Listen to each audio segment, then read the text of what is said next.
Anyway, like, it's stream. Things happen. I apologize. I'll get to it. And I know you're up way too late.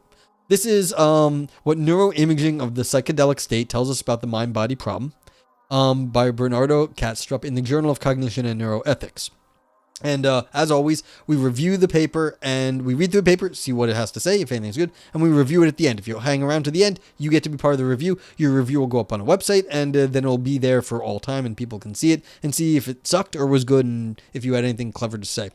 Do I think James Cameron held these conversations, Hollywood High Hills, as mind in the 80s? Yes. I mean, that's how else do you think things get done? That's exactly what I think happens. Okay. So here we go. And as always, feel free to ask me questions along the way. My first time reading it, we're just trying to find out. It's only a 9-page paper, so we're going to get through it reasonably quickly. Recently, 2 remarkable neuroimaging studies of the neural correlates of the psychedelic state have been completed. The first investigated the effects of psilocybin, the main psychoactive compound in magic mushrooms, while the second focused on lysergic acid diethylamine, or LSD. The first study has shown that despite the significantly higher richness of experience reported by subjects on psilocybin when compared to those on placebo, measurements of cerebral blood flow with functional magnetic resonance imaging, that's fMRI and CBF, indicate that psilocybin caused only reductions of neural activity. That's interesting. Carhart Harris, what a guy. Okay, yeah. No increases in cerebral blood flow were seen anywhere in the brain. So, okay, they're basically, I guess they're saying that the psilocybin, magic mushrooms, cut things off in the brain. It does not add anything to it. I mean, I don't know if that's even a good way to characterize it. Why do we have any idea that, like, turning certain things off is any, like, better or worse than anything else? Really, you've seen them all over the podcast scene recently. Okay, so that's who we're talking about. And so this is what we're... Rosalind is bringing up is that the person who investigated magic mushrooms, Carhart Harris. Okay. So knowing in the second study, localized increases in blood flow were observed in the visual cortex of subjects on LSD, but magnetoencephalography, MEG, which performs a more direct measurement of neural activity than CBF, again revealed reductions in activity throughout the brain. The slight discrepancy in CBF measurements between the 2 studies was explained by the researchers in the following manner. One must be cautious of proxy measures of neural activity that lack temporal resolution, such as CBF, lest the relationship between these measures and the underlying neural activity they are assumed to index be confounded by extraneous factors such as a direct vascular action of the drug. They proceed to say that more direct measures of neural activity should be considered more reliable indices of the functional brain effects of psychedelics. Yeah, I mean, you have to look at what is going on, not merely blood flow. I mean, blood flow is going to be an indication of, more energy being expended, but maybe there's not a question of more energy being expended. It needs to be expended in the right sort of way. And so the drugs are making you experience different things, and maybe those are the right things, even though it's not requiring more blood flow.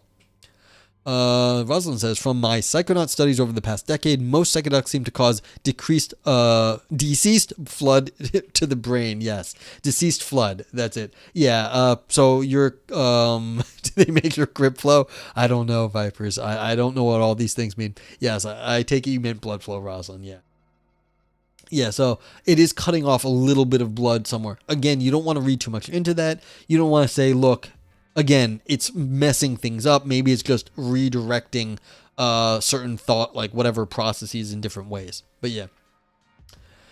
Okay, the result of both studies thus indicate that psychedelic states is consistently associated with reductions of brain activity, despite the significant increases in the richness of experience reported by subjects. From the point of view of the metaphysics of physicalism, which entails that experience is constituted by brain activity alone, such results are at least counterintuitive. Indeed, neuroscientist Christoph Koch commented that, to the great surprise of many, psilocybin, a potent psychedelic, reduces brain activity. Why is this the great surprise? I don't actually understand that. Why wouldn't you think things are breaking down? Like, isn't that what a lot of drugs do? They break things down. But yeah, anyway. But does this observation strictly contradict physicalism? No idea. Does physicalism imply that an increase in the richness of experience must be accompanied by an increase in brain activity?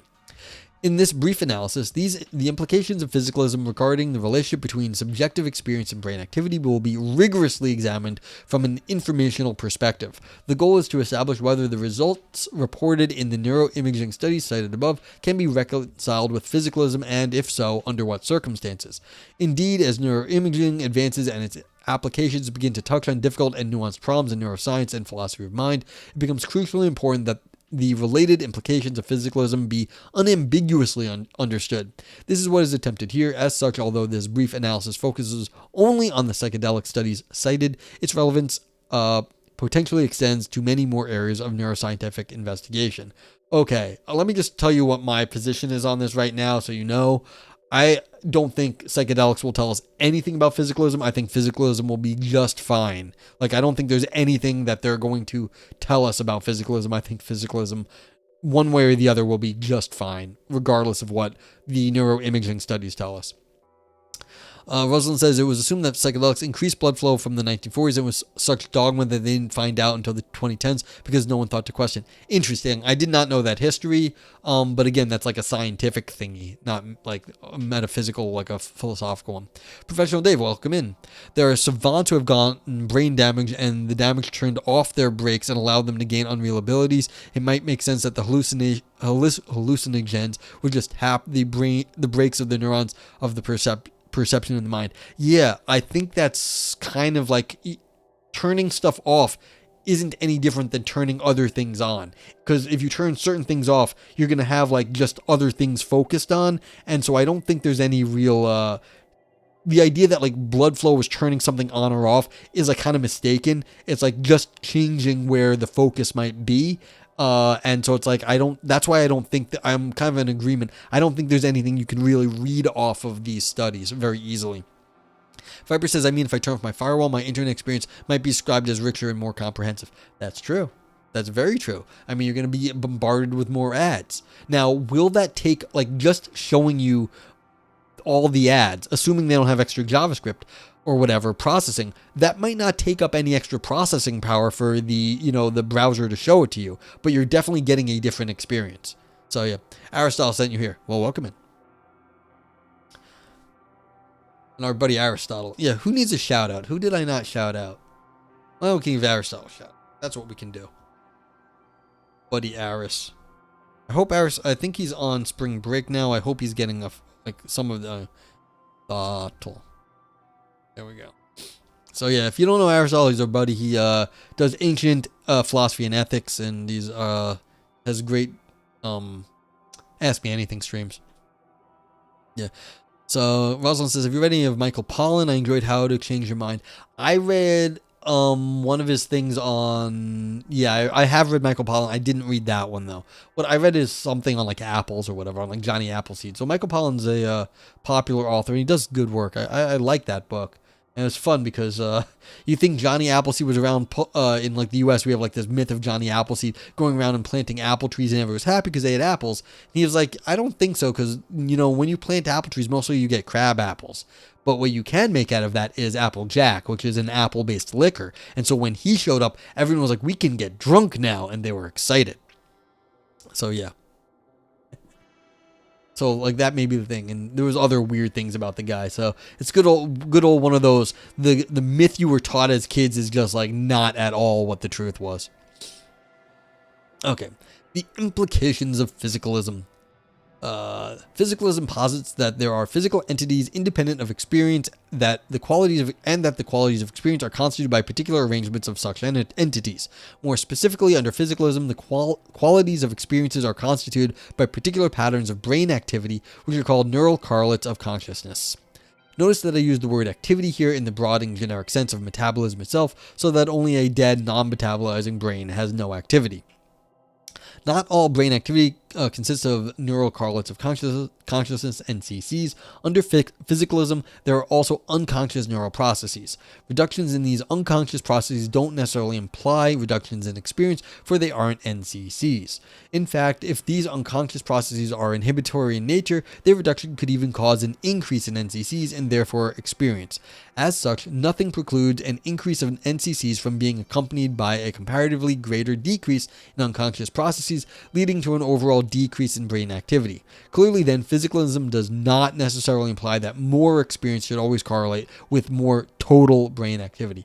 Yeah, I mean, that's a completely decent view of this. We don't know what's going on. We know we have certain things we call conscious. We know other things we call unconscious because, things have to control our breathing and whatnot, and like our heart beating and all that stuff. So other things are happening. You can't deny that. And so the idea that like just there's a one-to-one correlation between more in one area and more experience, that's not going to happen at all.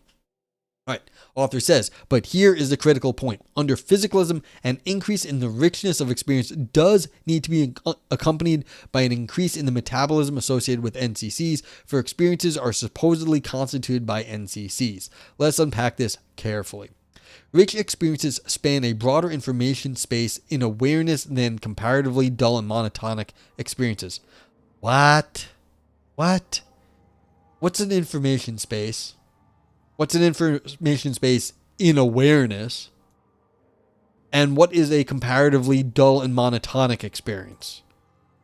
I have no idea what these things mean. This is fairly easy to see, author says. The experience of seeing a colorful firework display entails more information and awareness than staring at an overcast night sky. All right, so looking at something one monotone versus something that has like colors changing. Okay, so all right, so things that are changing are more changing than things that are not changing. All right. Listening to Bach's Brandenburg concertos entails more information in awareness than sitting in a relatively silent room. Having an intense dream entails more information in awareness than deep sleep, and so on. There are clearly such things as richer and duller experiences. Yeah, Rosalind, this is the times when I start, like, I'm not calling bullshit yet, but this is the sort of time when I start getting worried that this is the prelude to bullshit. The predecessor. No, not prelude. The predecessor to bullshit. Excuse me. Okay. Because I don't know exactly what this means. They're trying to say something obvious, but very dangerous to try to say things that are obvious in philosophy. The concept of information is crucial here. It is a measure of how many different states can be discerned in a system. More information means that the system comprises more states that can be discerned from each other. All right, so we're talking information theory. They're going back to Claude Shannon, informational theory here. Now they're applying it to brains. That's not what Shannon was doing. Shannon was applying it to media, okay? Because this is 1948. I don't know if you can read that on your screen. This is Shannon 1948. This is the old media studies. Yeah, Rosalind, me too. My favorite argument. If things were different, they would be different, yes. In the case of human experience, information reflects the amount of subjectively apprehended qualities that can be discerned from each other in awareness. Again, check it. This person is actually kind of careful. Subjectively. They said it right here. This is not an objective thing. I'm saying I can tell the difference between more stuff. Yeah. Viper says, so when women mock my tiny penis, I should say, that is a physicalist interpretation and you shouldn't infer the richness of experience based on a data point you don't entirely understand. Yes, I think that's exactly how you should approach that sort of problem. Prelude to bullshit. The philosophy of head-assery. Me, yeah. Prelude to bullshit, yeah. I said preclude. I meant prelude. That's right. But it's just like, like Spidey sense. It starts like perking up at a certain time. I can just, a lot of experience. You start reading certain things and you're like, this don't make proper, like this is not like the other sentences in this paper. It's the Spidey, like philosophy Spidey sense. Like, no. This is where things start to go haywire. Okay, so again, this person is not crazy though. Like they're not that bad actually at philosophy because they just said that what they're saying here is they're saying, look, we're applying media theory to brains, but it's subjective. So this is not what they said did actually make sense. I don't know if it's good, but what they said is not crazy yet. F. Let's see. Looks like it's just you at this point, Globus. Sorry, Globus, just you. But let me know if anything goes down. It doesn't say I have any drop frames, and my bitrate looks okay. But yeah, thank you for watching out. Well, yes, Twitch Mobile is garbage. Always has been too, which is really concerning. Yeah. Okay, watching a fire display entails more information than staring at a dark sky because one can discern more shapes, colors, movements, and levels of brightness in the former case. Listening to the Brandenburg concertos entails more information than sitting in a relatively silent room because one can discern more tones, rhythms, timbres, and levels of volume in the former case. To say that an experience is richer thus means that the experience entails more information in awareness. Now, of course, I pointed it out right up here. Subjectively, this does not sound very subjective. It just sounds there is more information. That makes it sound like it's non-subjective. It's objective. There is more objective information. And this shift right here worries me. Okay. Information states can be discerned in time, such as the progressive unfolding of notes in a symphony, and space, such as different shapes and colors within a single snapshot of a fireworks display. Of course, you can have like a video of fireworks. In practice, however, a single moment is experientially intangible. The bulk of information with awareness is associated with how many and how often qualities change over time. That's fair. Like a blank screen versus like a non-blank screen. It's like, well, like the differences between like a static, like a random information versus a blank screen. You're not really understanding anything in the static. But like if the static evolves into a picture, then it's something different. Again, this person isn't crazy. It's just I think I disagree with them.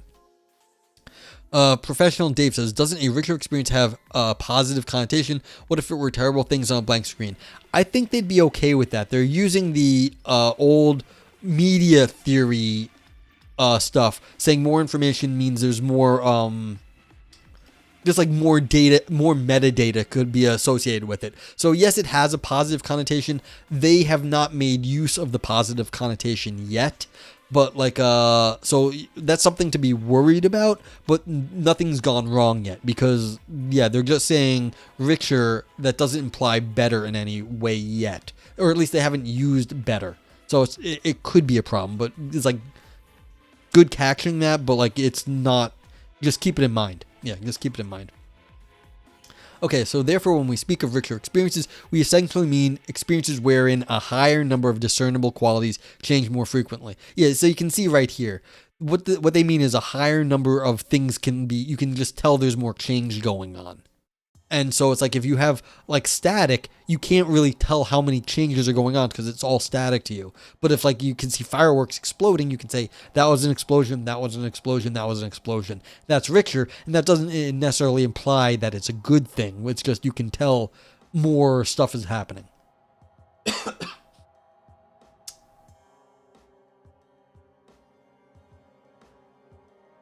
Now, since physicalism entails that there is nothing to their qualities of experience but the states of physical substrate, yeah, so because it's all just the physical stuff, an increase in the richness of experience can only be explained by more and or more frequent state changes in the parts of the brain corresponding to the associated NCCs.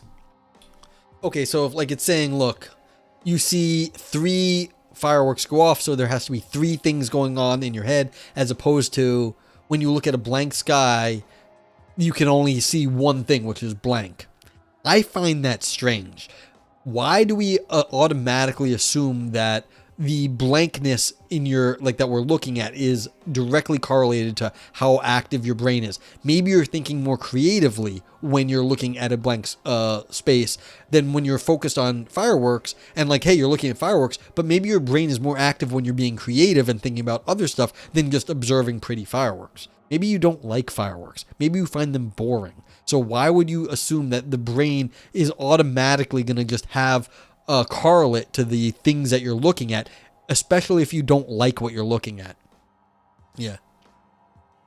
Ivan says he assumes conscious processing is the bulk of what the brain normally does. It's a small minority. Yeah. People who hallucinate when deprived of inputs. Yes, because it's change. Okay, so look. What Ivan claimed here, I don't have the data for it. I will assume Ivan's correct.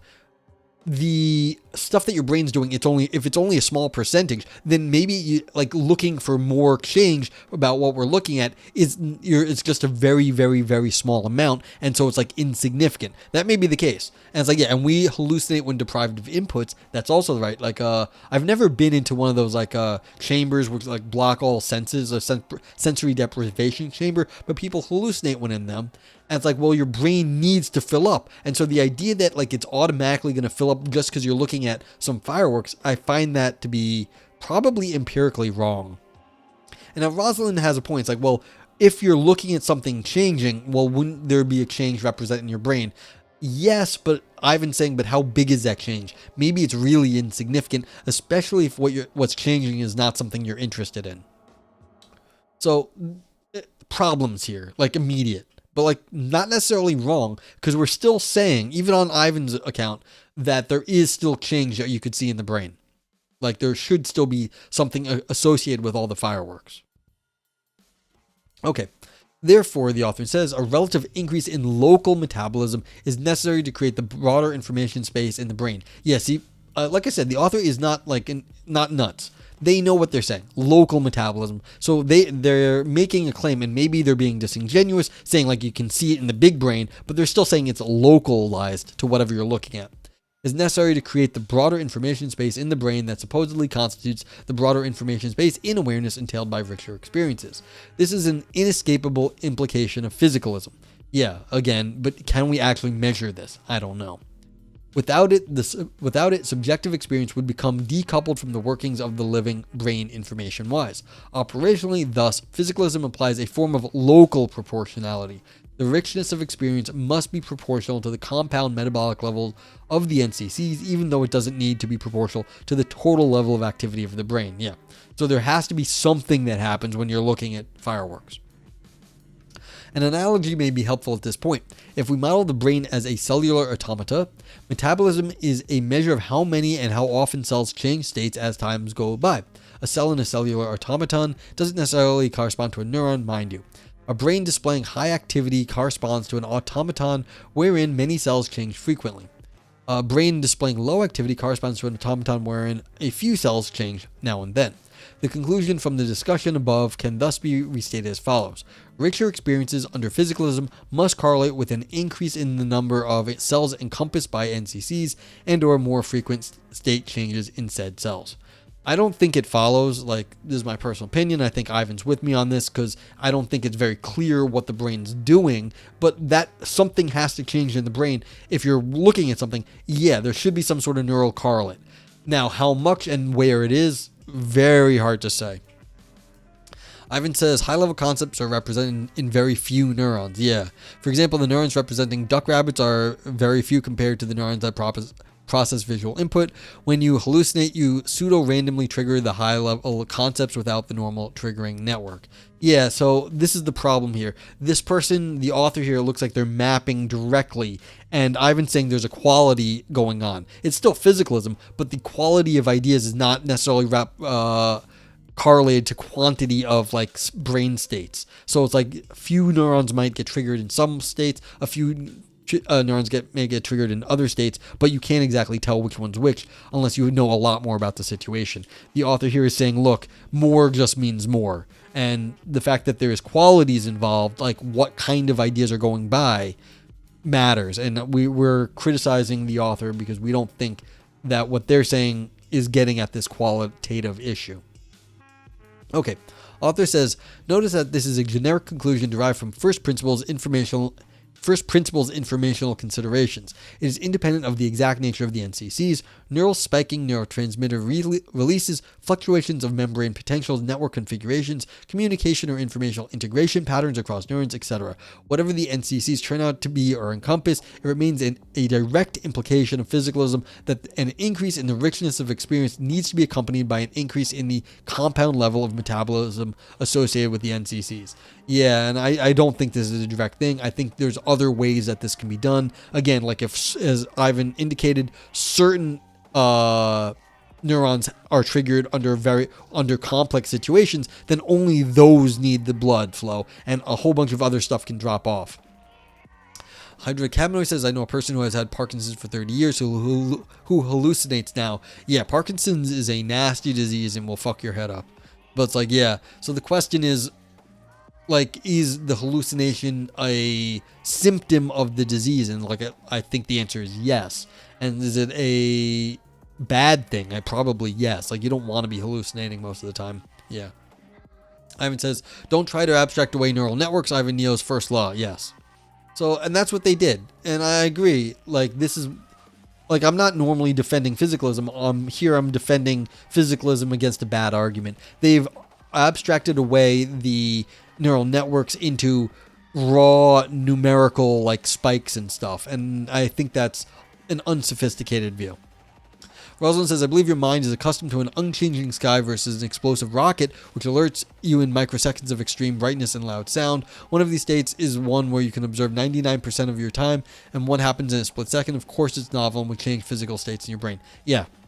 So the problem is exactly, is it just like obvious what's going on in your brain across the two states? And the answer is going to be no, because there are different sort of qualities of abstraction. One is like a danger abstraction. For all we know, we have like a dedicated one neuron that does that. That neuron gets triggered, everything else like changes for us. It may not actually be a huge amount of like a correlative, may not be so obvious that one neuron getting tripped is a big deal, but like if you experience it, it could be a big deal. Might be. I don't know if that's true. I'm just saying we can't always match up like number to number, like this many fireworks to this many brain spikes. Maybe you don't care about fireworks. It all looks the same to you. Like, possible. Okay. Author continues. Interpreting the neuroimaging of the psychedelic state. Given the previous section's conclusion, what does it mean for the plausibility of physicalism that psychedelic trances are not accompanied by an increase in brain activity? The first thing to consider is that psychedelic trances entail a significant increase in the richness of experience when compared to an ordinary baseline. This is not only overwhelmingly attested by informal reports such as those available online for instance, the Everwood Experience Vaults, it has also been confirmed in controlled studies. In the first study cited above, subjects on psilocybin reported extreme vivid hallucination, dreamlike experiences, and complex perceptual hallucinations, which characterized the psychedelic state unambiguously as experientially richer, that is, spanning a broader informational space and awareness than the placebo state. In an earlier study, subjects characterized the psychedelic state as extremely rich, intense, and even, quote, more real than real. In yet another study, 67% of the subjects rated a psychedelic experience as among the top 5 most spiritually significant of their life, considering the meaningfulness of the experience to be similar, for example, to the birth of a first child or death of a parent. It is difficult to imagine how this could fail to imply that a psychedelic experience is richer than most other experiences in life. Thus, under physicalism, one would have expected the psychedelic neuroimaging studies cited above to have shown unambiguous local increases in brain activity corresponding to the NCCs. How can we reconcile physicalism with the fact that this was not the case? There are 2 hypotheses. Have I ever had a psychedelic experience? Yes. The first hypothesis is that the spatial resolution of fMRI may have been too coarse for researchers to discern between A, hypothetical NCCs whose activity did increase, and B, unconscious processes right on top of said hypothetical NCCs whose metabolic drop masked the activity rise of the NCCs. Okay, so basically they either couldn't see it or there were other things going on that masked it. These are 2 reasonable things. The author says, but this possibility stretches plausibility for it if it entails the rather unlikely coincidence that each and every NCC was consistently accompanied by an unconscious process intermingled with it, whose metabolism happened to decrease so significantly as to mask the corresponding NCC increase. Yeah, so it's silly to say there's something that always blocks it, but the other one about resolution might be a problem. Author says there's no reason why these different neural processes should unfold in such perfect spatiotemporal intermingling. Indeed, different neural processes are normally discernible from each other in neuroimaging, otherwise neuroimaging wouldn't be of much use in the first place. Yeah, the question is if there's just not enough resolution. Maybe they'll say that here. The second hypothesis is that all the information entailed by the psychedelic experience, and therefore the corresponding level of metabolism, is already in the baseline brain activity of the subjects. Prior to drug intake, the information is simply not in the NCCs. In other words, the trip may unfold in the brain at all times in the form of unconscious processes. The psychedelic compounds may simply convert those existing unconscious processes into NCCs, which then bring the trip into awareness. Okay, so it's saying this was already how your brain works. You were just ignoring it when you're sober. What this conversion may entail and how it may happen remains completely unclear and highly speculative, but the hypothesis could, at least in principle, explain why no activations were observed with respect to the placebo baseline. Subjects who received placebo may have also been tripping subliminally, displaying all the corresponding metabolism. Yeah, so if this is how our brains are already working, but our conscious experience is much more limited, because, we're trying to avoid not dying and not having a trip all the time, because I think being stoned is basically dangerous. So maybe that's what consciousness is doing, is not pushing away all the bad sort of trippy stuff. It's that is a theory, at least. There are two problems with the second hypothesis. The first is that it implies that the brain of every person is busy physically computing a trip all the time below the threshold of awareness. I don't know if that's how you'd want to say it. I'd say maybe that is part of how our brain works. This is how our brain works anyway. And so it's not like it's computing a trip. It's that this is already sort of the undergird of how we think. We're already, trippy is already part of our experience. That doesn't mean it's we're doing extra work. It's this is how our brain already works. So I don't like what they're saying right here. I think this is actually bad.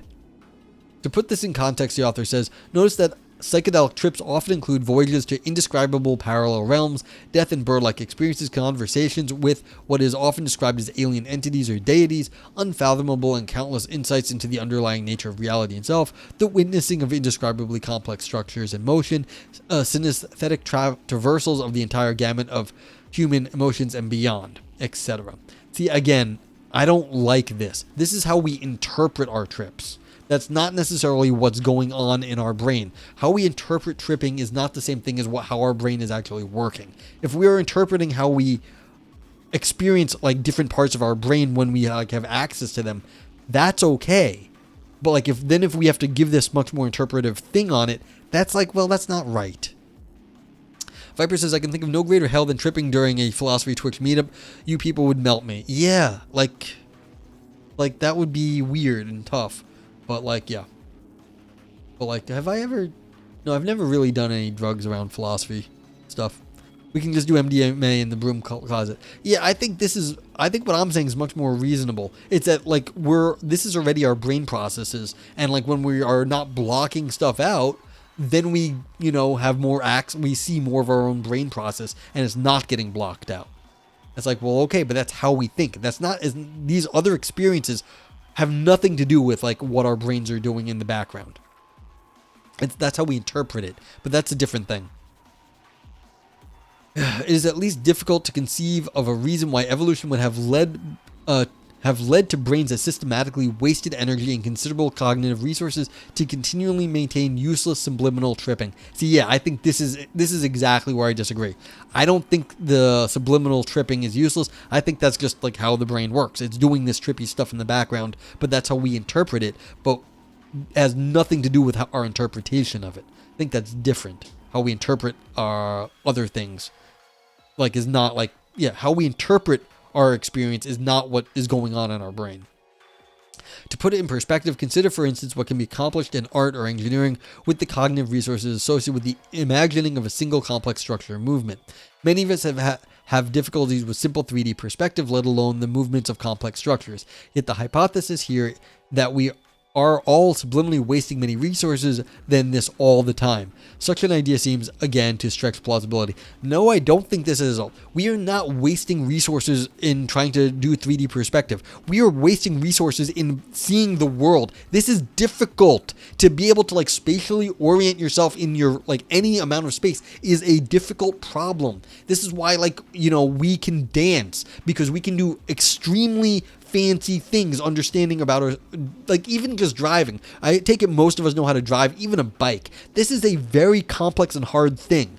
Like, and so the idea that like we are wasting energy, no, it's getting used up just to get us by and not run us into things. Like walking is a complex, difficult thing that is unsafe. You can fall over, you can walk into things very easily. We're not wasting any of our mental process. We are keeping ourselves safe because we are, we can die easily. Back in the day, you fall over, you get infected, you're dead. Like you get a cut, you're infected, you're dead. There is no penicillin, you're dead. That's it. So we're not wasting any of these resources. We're using them to keep ourselves safe, like just to orient ourselves in normal space. Hard enough. Ivan says exactly, your brain fires concepts randomly and the left brain tries to sew it together, a story about what's happening, what it's seeing, especially in New York City. Yeah. And you don't have to be in New York City. You can be anywhere. Anywhere is plenty scary enough. Like you can die anywhere in the world.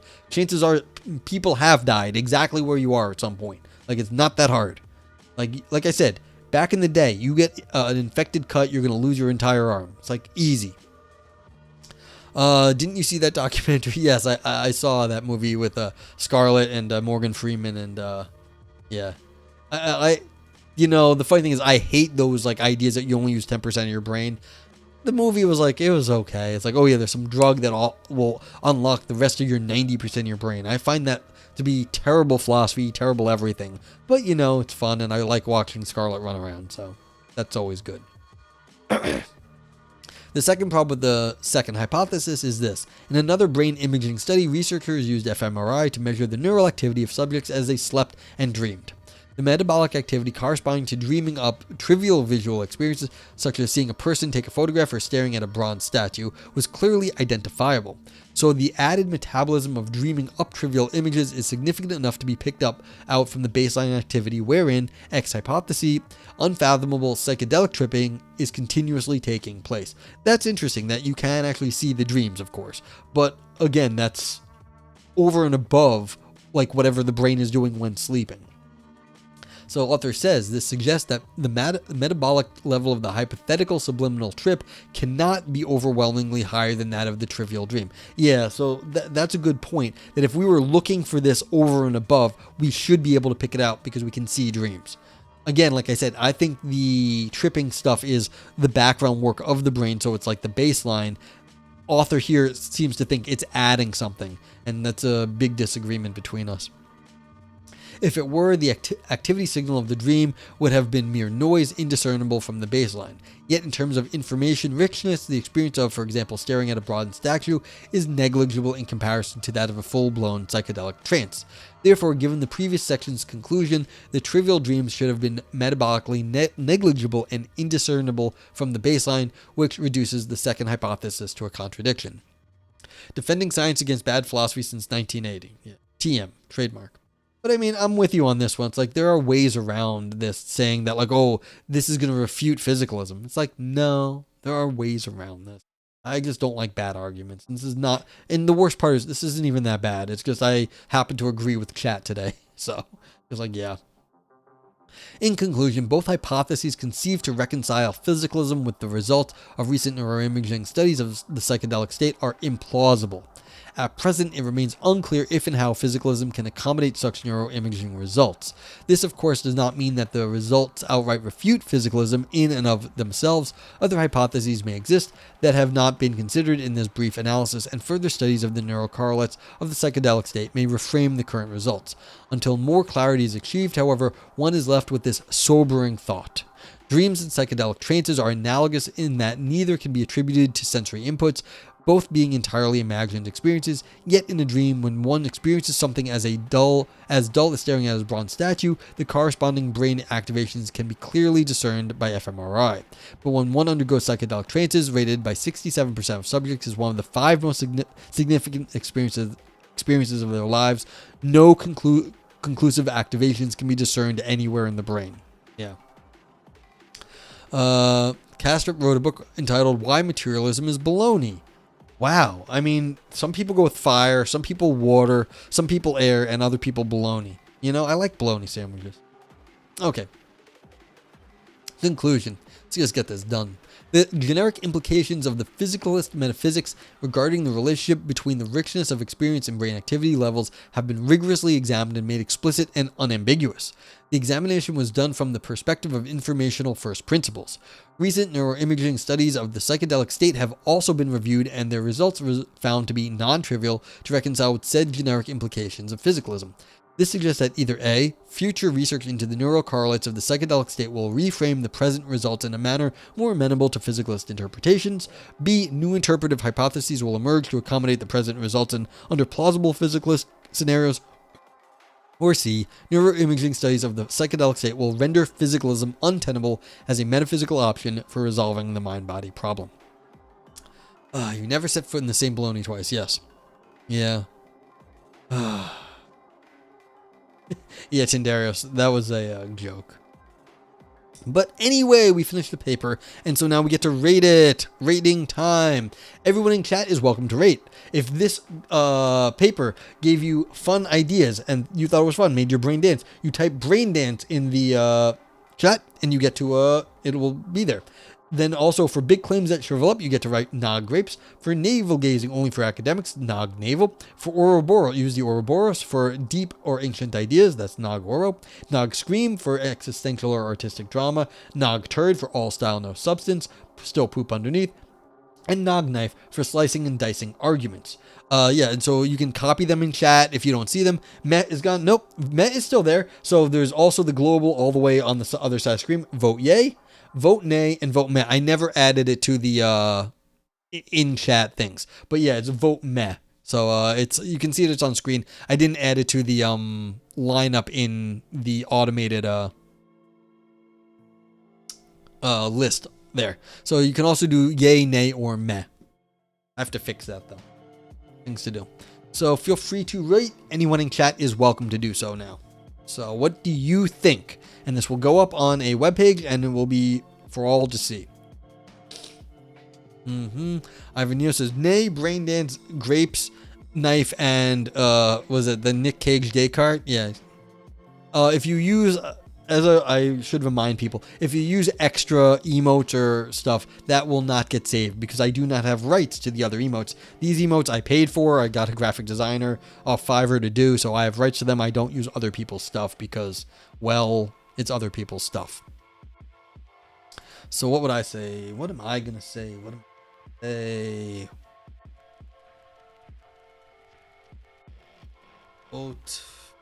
I mean, I'm torn actually. I'm a little torn. I don't hate this paper. This is a position. It's a short paper. I disagree with them. I think they're wrong. I thought they did okay. It's like vote nay or vote meh. It's like, that's what it is. It's just sort of, what do you think if that last thought? What do I think if that last thought? I only think my last thought. What else would I think? I mean, it definitely seems like a Nog grape sort of, territory. They make a big claim. They don't kind of get too much into it. Yeah, thank you, Professional Dave. Vote meh. The last thing you posted. Oh, I did not read it. So I just blanked. Do you remember the trippy visuals that Google's image recognition neural networks produced around 10 years ago? It was only at the final output layer that the answer was produced, and the trippy images were all the possible answers. So perhaps that's what psychedelic experience is, preventing your brain from settling on a single answer, so seeing all the possible interpretations of reality. You know, that's not actually like the worst sort of thing. I don't think our brains work like the AI models do, but I don't think it's doing this sort of interpretations of reality. I think it's something else. I think that is a lot of us reinterpreting what's going on in our brain, which is like, it's not like we're getting interpretations of reality and then like we're getting different ones.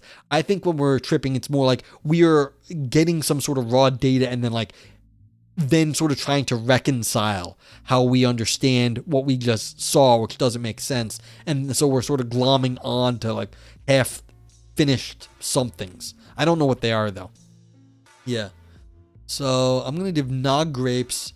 So I don't think it's like, I don't think what we and AI are doing, but it's like not so far off. It's not different versions of reality. It's us trying to cope with not getting good data that our rationality then is used to processing.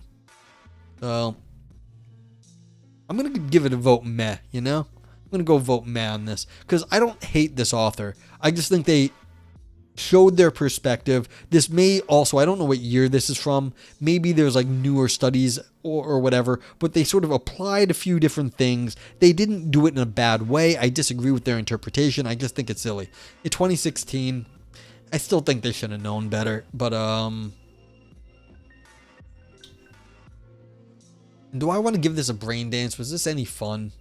You know, they did a good job with that. I'll give them a brain dance. So yeah. I'm with Tindarius on this. I'm not so angry with it. I thought it was like decently written. I thought it was clear. I mean, it was a short paper. I thought they misinterpreted things. I think they got things wrong, but I always think that. So it's like, so what? Yeah. Physicalism versus the world is brain dancing for you. Yeah. And I mean, that gives it a little bit of, you know, they did okay. I'm not like very angry with this author. Like sometimes I'm going into these things like I'm going to be very angry with the author. I'm not very angry with the author. I mean, I disagree and I think some of the stuff was wrong, but like it's okay. It's okay. You want to go read this paper? Like, you know, this is not, you know, they took their information theory, I think they misapplied that, but the idea they took a little bit of information theory and applied that to like interpreting the neuroimaging studies. This is not a bad idea. This is like a well-constructed thought for a paper. I don't think they did very well with it, but it was like, this is a good thought. They did okay with it, and you know, they presented their idealistic, because we saw their idealists from other stuff they were writing. They presented an idealistic sort of take on things, and like that's okay. Okay. If anyone else wants to get in, you got a few more seconds, but that's about it for this paper. Thank you for suggesting it, Tindarius. This is not the worst things we've read. This is actually is okay. July 2016, Volume 4, Issue 2. Yeah, so this person has a PhD in computer engineering with specializations in artificial intelligence and reconfigurable computing. He has worked as a scientist in some of the world's foremost research laboratories, including European Organization for Nuclear Research, CERN, and the Philips Research Laboratories. Bernardo... Who's Bernardo? Oh yeah, so it's Bernardo, sorry. He's authored many scientific papers and philosophy books. His three most research are More Than Allegory, Brief Peeks Beyond, and Why Materialism is Baloney. Oh wow, yeah, here's that Why Materialism is Baloney.